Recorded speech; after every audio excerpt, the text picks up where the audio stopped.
So I think other people should consider fostering teens. Um, as I said in my last answer, I think that they really need the extra love and support, and just for someone to teach them those life skills and um, kind of lay the foundation and groundwork that they probably haven't had in their lives up until that point. I was just working on a job site yesterday and talking with someone, and she said, I was raised in foster homes, and she was talking about the path that she took. She was in her home until she was 12, and some really bad things happened to her. And then she ended up in foster home, and then group home, and then she just aged out of the system. But she was talking about how it was really hard for her. She was in a temporary foster home, and they were adopting some other foster kids, and they weren't adopting her. And so she had all these feelings of rejection. And so I think she just wanted a loving home, as all these kids do, even if they're acting out and resisting. Isn't that what we all want?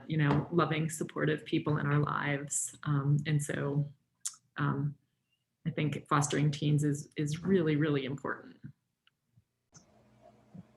I guess for all of the reasons, helping them prepare for the future, giving them a chance to have a family life, you know, um, versus living in a group home, giving them somebody to be at their graduations, to help them prepare for going into the real world, so they aren't just, you know, aging out of the system. Which luckily with fostering futures, they don't.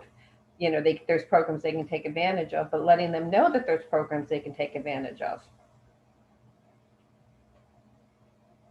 Yeah, I guess we've answered a lot of this question already, but yeah, it's just the fact that the need is so, I guess, immediate because of the fact that they're getting ready to age out of the system and getting ready to enter the real world, and some of the bad things that could happen to them because they're not prepared for that, and being a foster parent, you can kind of help them prepare for that inevitability that they have Yeah. to do things on their own.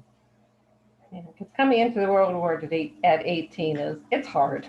It's even hard when Yeah. you have when you have your family behind you. It's hard, to be 18 and entering the real Yeah, when world. you don't have that support, it must be really overwhelming, for them to